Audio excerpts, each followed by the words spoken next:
नमस्कार भारतवासियों। आज हम विश्व कवि गुरुदेव रवींद्रनाथ टैगोर जी की कालजयी रचना गीतांजलि के एक ऐसे अंश पर चर्चा करेंगे जो प्रेम की परिभाषा को ही बदल देता है। अक्सर हम समझते हैं कि प्रेम का अर्थ अधिकार या बंधन है, लेकिन टैगोर जी इस कविता में ईश्वर के उस निराले प्रेम की बात करते हैं जो हमें बाध्यता नहीं बल्कि पूर्णतः मुक्त कर देता है।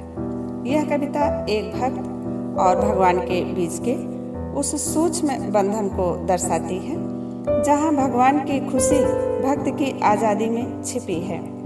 आइए पहले इस पावन कविता का हम लोग पाठ करते हैं। इस संसार में जो मुझसे प्रेम करता है वह प्रेम के कठिन पास में बांध देता है मुझे, किंतु तेरा महान प्रेम सबसे निराला है, उसकी नई ही रीति है। तू प्रेम के पास में जकड़ता नहीं, स्वयं छिपा रहता है, सर्वथा मुक्त रखता है मुझे, इस भय से कि कहीं मैं बाकी सबको भूल न जाऊं। मुझे अकेला नहीं रखता, किंतु एक तू ही है जो दिन पर दिन बीत जाते हैं, अपने दर्शन तक नहीं देता। तेरा प्रेम सबसे निराला है। मैं तुझे पुकारूं या ना पुकारूं, तुझे याद करूं या ना करूं, जैसी मेरी इच्छा हो, जिसमें मेरी खुशी हो वही करूं। तेरी खुशी मेरी खुशी ही में है। तो भाइयों एवं बहनों, इस कविता के माध्यम से टैगोर जी कहते हैं कि इस संसार में मनुष्य जब किसी से प्रेम करता है तो वह अनजाने में ही उसे अपनी अपेक्षाओं और शर्तों की कठिन भाषा में बांध लेता है। यानी एक शर्त होती है प्रेम की, एक दूसरे के प्रति रिस्पेक्ट करने की, और भी बहुत सारी अपेक्षाएं होती हैं। सांसारिक प्रेम अक्सर अधिकार जताने लगता है।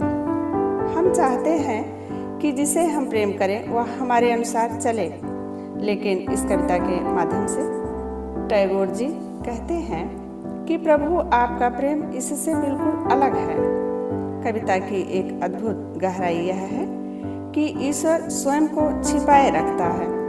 वह हमें पास या फंदे में नहीं जकड़ता, वह हमें सर्वथा मुक्त रखता है।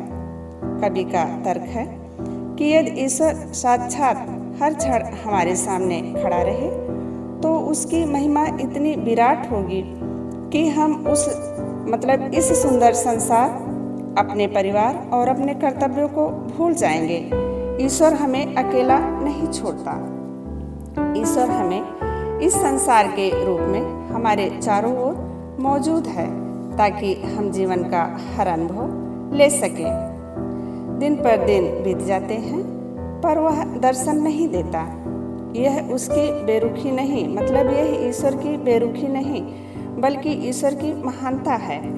वह यानी ईश्वर हमारे अहंकार को चोट नहीं पहुंचाता और न ही हमें अपनी उपस्थिति से डराता ही है। वह हमें अपनी मर्जी से जीने की पूरी छूट देता है। टैगोर जी कहते हैं कि चाहे मैं तुझे पुकारूं या ना पुकारूं, चाहे मैं तुझे याद करूं या ना करूं, तू मुझसे नाराज नहीं होता। तेरी सबसे बड़ी खुशी यही है कि मैं खुश रहूं। ईश्वर का यह निस्वार्थ प्रेम ही उसे सबसे निराला बनाता है। भाइयों एवं बहनों, यह कविता हमें सिखाती है कि सच्चा प्रेम वही है जो दूसरों को विकसित होने के लिए पूरा आकाश दे, ना कि पिंजरा या कोई बंधन। ईश्वर का प्रेम हमें उत्तरदायित्व तो देता है पर बोझ नहीं। जब हम समझ लेते हैं कि हमारी खुशी में ही ईश्वर की खुशी है तो हमारा जीवन आनंद से भर जाता है। भाइयों एवं बहनों, गुरुदेव रवींद्रनाथ टैगोर जी की ये रचनाएं गीतांजलि की जीवन और मृत्यु के उन रहस्यों को छूती हैं जिन्हें हम अक्सर शब्दों में व्यक्त नहीं कर पाते हैं। गीतांजलि का हर छंद यानी हर कविता एक ऐसी यात्रा है जो मनुष्य के अहंकार को मिटाकर उसे अनंत की ओर ले जाती है। यह आत्मा की पुकार है जहाँ शब्द संगीत बन जाते हैं और आंसू मोती की तरह चमक उठते हैं। भाइयों एवं बहनों, आशा है कि गीतांजलि की इन पंक्तियों ने आपके हृदय को छुआ होगा। टैगोर जी की यह दृष्टि हमें ईश्वर के और करीब लाती है और हमें एक स्वतंत्र मनुष्य बनाती है। यदि आप लोगों को हमारी यह प्रस्तुति अच्छी लगी हुई तो मेरे चैनल को सब्सक्राइब करना ना भूलें, ताकि हम साहित्य के ऐसे ही अनमोल रत्नों को आप तक लाते रहें। हाँ, लाइक एवं कमेंट्स करना ना भूलें। जय हिंद, जय गीता।